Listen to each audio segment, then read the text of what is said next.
from New York City. I'm Nadia. This is The Rundown, where I get to know people and places on the run. Today I'm going to meet up with Scotty Crowe. He is an actor, he is a mentor at a high school, and he's also been involved in the Speed Project, which, if you don't know, is a 340-mile relay run from Los Angeles to Las Vegas. It's pretty insane. So let's go catch up with him. Scotty! Hey. Hi! Hi. You ready to go for a run? I'm ready. Oh, actually, you can tell that I'm not American by the way that I say Scotty. Scotty. Scotty. Yeah, Scotty. Okay, great. That's very American. All right. Most American. Should we Okay, go? let's do it. Oh my gosh. I love summer in the city, but it is always so warm. And today's supposed to be wild hot, like hundreds. Like feeling like hundreds. Feeling like hundreds. Yeah. Well, hundreds is a good way, right, to feel, I guess. There's like, yeah, there's a 100. part of it that I love, like running in the city when it's that hot. Because like sometimes the goal is to like sweat, and so like why not? Yeah. You know what I mean? Get it done. But I remember when I first lived here, I was actually going to an audition, and I was like woefully unprepared. And remember like taking the train from Brooklyn, getting off the train, walking like 10 blocks, and getting into the office, and just my like shirts being completely soaked through with sweat, and I was like, oh, this is a level of difficulty that does not exist in Los Angeles. In Los Angeles. At all. You're from Georgia, but you base your time between New York and LA. Yes, exactly. So I grew up in Southeast Georgia, this really small town. Yeah. Went to college in Atlanta, worked in music for a little bit. And oh wait, not just a little bit. John Mayer. Right, yeah. So I was on the road with John for like 4 years, 5 years, 4.5 years. I was his first tour manager, which was super fun. It was like 3 of us in a van driving around the country. And then stayed on, like did some other stuff with him, like design stuff, storytelling stuff. Yeah. And then moved to Los Angeles to work in film and TV, did some acting and writing, and then sort of started to explore what that was like in New York. So did that, and then about 1.5 years ago, had an opportunity to come out and work with an education nonprofit. And so I've been doing that. That's a lot. It's good. Well, it's a busy life. I'm still trying to figure out what I want to be when I grow up, and so I'm like, the more things I try, the closer I'll get. I think that's the whole goal by the end of life. It's like, okay, I think I know. I finally got it. Yeah, that one day of like really figuring it out. Many times. What came first, running or acting for you? Oh wow, what did come first? I think if I consider like when in my life those things, I started taking them both seriously. Yeah. I think acting came first, and like the reason I started running is because I wanted to like have some sort of wellness routine. Yeah. And I don't know if you can tell by the size of my arms, but I don't do well at the gym, so running became like a thing that I could do that I enjoyed. However, I work in terms of goal setting. Yeah. The way that running is like so incremental. Like you go out on Monday, and then Thursday you can go and you can run longer, faster. I know. And then the next Monday, longer and faster. Yeah. It was because I was like acting in LA that I discovered running in this way. Okay. Because I did like my first 5K after I'd moved to Los Angeles. In LA. In okay. LA. LA Marathon was the first marathon I ran. So, yeah, but that's an awesome question. I've never thought about that before. Yeah. You learn your lines on the run, or you think of your characters. Is that how it is for you? Well, definitely. And I think that it's funny, I have a relationship with running in New York at like midnight. Because it'd be often like after I rapped. Got it. And so like that'd be the only time to do it. And so I associate like night running in New York with acting or filming in some way. Wow. But yeah, it's a lot of like really beautiful processing time. Maybe I don't use it to learn lines. Okay. But I definitely use it, I think, to like process character stuff or process story stuff. Because especially here, like, when are we even like this alone? Ever, you know? New York, the city where we're all together alone. True. Do you find it easy or hard to juggle running with your career? Is it an important part of it?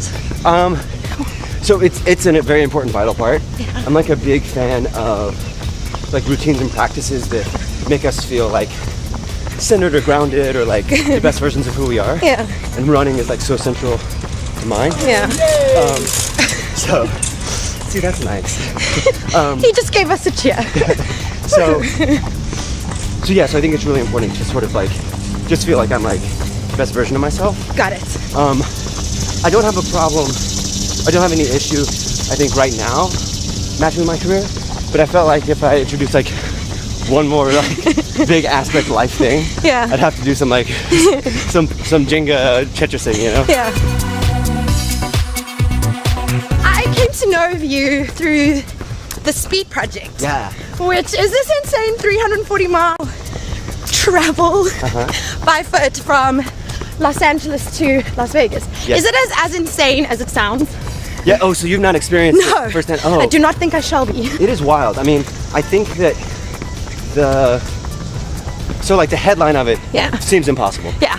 And the wonderful thing is like it's not impossible because this past year like more than 250 runners completed it. Blew my mind. And so like that shows you that whatever like internal governor Yeah. or limits that we have set on what we think we can do is like false. But it's a wild event because I think especially it depends on what your expectations are in terms of getting out of it. Yeah. Like the two teams that I followed the closest have like set the record both times. And that's like Yeah, they're 'cause it was averaging neck and neck this year. right, it was neck and neck. But they're averaging like 6:15 mile pace for like 36 hours. Insane. And like that's wild. Sometimes the courses are like get off on this unmarked road, run to this overpass, jump a barbed wire fence. You know what I mean? Yeah. Like, You're now in flight. it's so beautiful. And the other thing is, you know, you have to be, it sort of requires one to be a runner. Yeah. But there's so many different runners from like different parts of the world, different backgrounds, different like personal goals with running. Yeah. This year there are a number of all women teams, which is also like a really beautiful thing. What does it give you in your life though? I mean, do you notice if you don't run? Can you feel it? Yes, for sure. And I don't want to be like reductive about people who have like actual issues, but Yeah. they say that, you know, if you're used to a certain amount of adrenaline or endorphins kicking in, Yeah. and you take that away from you, it's like going through withdrawals. And Yeah. so the first time I sprained my ankle and had to go 6 weeks without running, I was like the most miserable version of myself. Yeah. And I think on a smaller level, that happens. That could happen daily or weekly, right? So I definitely feel it. I also, I think in the interest of like consuming experiences and consuming things, running helps like tire me out a little bit. Yeah. And so, You so I don't feel get like less of that energy all day Yeah. if I can run for an hour.